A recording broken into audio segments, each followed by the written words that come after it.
ओम श्री गणेशाय नमः। जय भोलेनाथ, जय Shiv Shakti. Welcome back to our channel. आज हम एक वीकली रीडिंग करने जा रहे हैं फॉर द वर्गो साइन, जिसमें हम देखेंगे कि ये हफ्ता आप सब लोगों के लिए कैसा रहेगा। ये जनरल रीडिंग है और अगर आप पहली बार हमारे चैनल पे आ रहे हैं, वेलकम यू।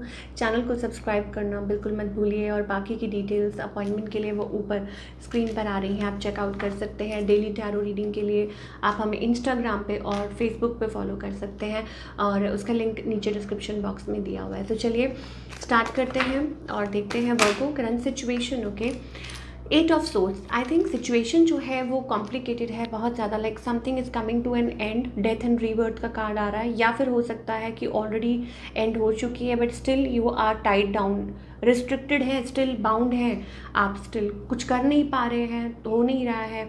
तो एंड मे बी आप बात नहीं कर रहे हैं अपने पार्टनर से, या ब्लॉक्ड एनर्जी है, ऐसी एनर्जी आपकी तरफ से। देखिए नाइट ऑफ सोर्स, इसका मतलब ये है कि आप खुद डिसीजन भी नहीं ले पा रहे हैं। ठीक है, सब बहुत कुछ चल रहा है नेगेटिव पॉजिटिव, सो आप खुद भी नहीं डिसाइड कर पा रहे हैं। किंग ऑफ सोर्स एनर्जी आ रही है, इसका मतलब ये है that you are very in a very complicated energy. ठीक है, और इस टाइम पे मुझे लग रहा है वर्गो नेगेटिव एनर्जीज आपको ज़्यादा अट्रैक्ट कर रही हैं, ऐसा लग रहा है। तो stay away from these things. On the other hand आपके जो पार्टनर हैं, आई थिंक वो कोई दूरी पे है। आई थिंक ये जो पर्सन है, ऑफ कोर्स इन्होंने एक डिस्टेंस मेंटेन किया हुआ है, अपने आप को रोक रहे हैं। और शायद हो सकता है कि आप लोगों के बीच में कुछ कहा सुनी हुई हो, या ये पर्सन एडजस्ट नहीं कर रहे, या जिस तरीके से आप चाहते हैं उस तरीके से ये नहीं चल रहे हैं। सो मे बी ये रीजंस हैं। ठीक है, इंटेंशंस क्या है इस पर्सन की, they have choices in their life, या हो सकता है कि वो बहुत ज़्यादा इस टाइम कंफ्यूज स्टेट में है। ठीक है, ज़रूरी नहीं है मैरिड ही हूँ, बट हाँ ज़रूर हो सकता है कि देयर माइंड इज़ वॉन्डरिंग, बहुत कुछ चल रहा है माइंड में। नेक्स्ट मूव क्या है, आई थिंक कोई खास मूव नहीं है, they are like in a zone, अपने पे सेल्फ वर्क कर रहे हैं। कुछ के लिए हो सकता है इट्स अबाउट आउटकम भी हमें कुछ बहुत ज़्यादा खास नहीं दिखाई दे रहा। अब आप प्लीज़ ये मत कहिए कि वर्गो के लिए मैम आप हमेशा ऐसे क्यों बोलते हो, जो दिख रहा है मैं बोल रही हूँ। ठीक है, अगर आप कोई और पर्सन है, या may be it's about like moving forward, अगर आप स्टक रहना चाहते हैं तो इट्स योर एनर्जी, है ना। अगर आप आगे बढ़ना चाहते हैं और अपनी लाइफ में, देन अगेन भगवान आपको चॉइसेस दे रहे हैं कि स्टक रहना है तो इस सिचुएशन में, otherwise you can move forward. ये उन लोगों के लिए अगेन मैं क्लियर कर दूँ जो लोग मैरिड नहीं हैं। जो लोग मैरिड हैं आई थिंक उनके लिए ऑफ कोर्स यहाँ पे हमारे पास 7 ऑफ सोर्स का कार्ड आ रहा है। इसका मतलब हो सकता है कुछ बिट्रेयल या कुछ चीटिंग, ऐसी कुछ सिचुएशन बनी हुई है। ठीक है, आपके पार्टनर के साथ, उसमें भी ध्यान देने की ज़रूरत है। ठीक है, और जो लोग बिल्कुल ही टोटली सिंगल हैं, then I think it's about again वही एनर्जी जैसे मैं बता रही थी कि आप एक लूप में फंसे हुए हैं। वो आपके ऊपर है कि आप उसमें से निकलना चाहते हैं, आगे बढ़ना चाहते हैं, या still you want to work it out, आप वेट करना चाहते हैं अपने पार्टनर का। ठीक है ना, तो वो चीज़ हमें दिखाई दे रही है। ऑफ कोर्स कुछ के लिए हो सकता है कि शायद आपको ये महसूस होता है that like you are working on finances, job, और आपको लगता है थोड़ा टाइम दे रहे हैं, फोकस कर रहे हैं अपने फाइनेंसेस पे, और आपको लगता है कि यही आपके पार्टनर हैं। ठीक है, तो ठीक है, वो टोटली अप टू यू, आप वेट कर सकते हैं। ठीक है, ये चीज़ है। तो वो हम आगे देखेंगे कि क्या ये फिर रिलेशनशिप लॉन्ग रन में वर्क करेगा कि नहीं। ठीक है ना, चलिए अब हम करियर की बात करते हैं वर्गो के लिए कि career wise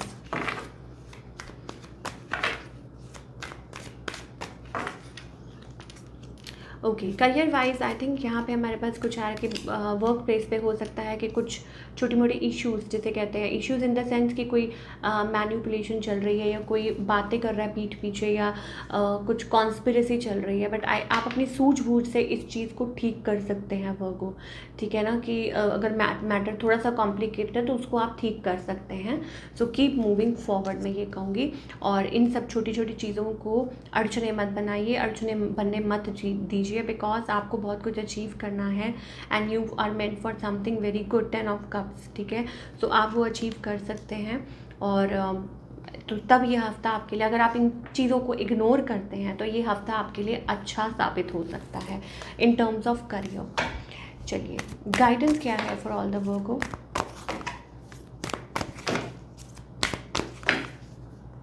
in love and in career. Okay, career wise भी अगेन हमारे पास यहाँ फाइटिंग स्पिरिट होनी चाहिए काम में, अपने काम को लेके, ना कि आसपास की सराउंडिंग को लेके। तो वो आपकी चीज़, आपके जो सक्सेस है उसमें अफेक्ट कर सकती है आपको, और हो सकता है आप फोकस ना कर पाएँ। और रही बात रिलेशनशिप की, अगर आप डिफेंसिव मोड में रहेंगे तो आप कुछ नहीं कर पाएंगे, चीज़ों को लेट को करना पड़ता है। मान लीजिए कि आप ये लेके बैठे हैं झगड़ा कि नहीं, ठीक है, या आपका माइंड स्कैटर्ड है, या बहुत ज़्यादा आप लाइक मतलब आपने अपने आप को एक दायरे में बंद किया हुआ है, डिफेंसिव जिसे हम कहते हैं, ठीक है, तो ऐसे काम नहीं चलेगा। आपको चीज़ों को लेट गो करना पड़ता है so that you can move forward. अब ये इसका मतलब हम ये नहीं होता कि आप पर्सन को छोड़ दें, आप बात को छोड़िए, ठीक है, जो चीज़ आपको अफेक्ट कर रही है, जो बात आपको इफेक्ट कर रही है, जो चीज़ प्रॉब्लम दे रही है, उस चीज़ को लेट को कीजिए। और अगर वो पर्सन ही आपको प्रॉब्लम दे रहा है तो फिलहाल के लिए उस चीज़ को भी लेट को कीजिए, उस पर्सन को भी, ठीक है। लेट को करने में और छोड़ने में अंतर होता है, ठीक है। फिर अपने आप पे सेल्फ वर्क कीजिए, टाइम दीजिए। This is how it goes. This is what we are getting and yes devil energy भी है यहाँ पे। सो मे बी कुछ टॉक्सिक है, कुछ है जिसमें आप ब्लॉक एनर्जी ब्लॉक हो रही है। तो this is what we are getting for all you people. I hope आपको रीडिंग पसंद आई हो, हमें कमेंट करके बताइए कैसी लगी। मिलती हूँ नेक्स्ट टाइम, टेक केयर।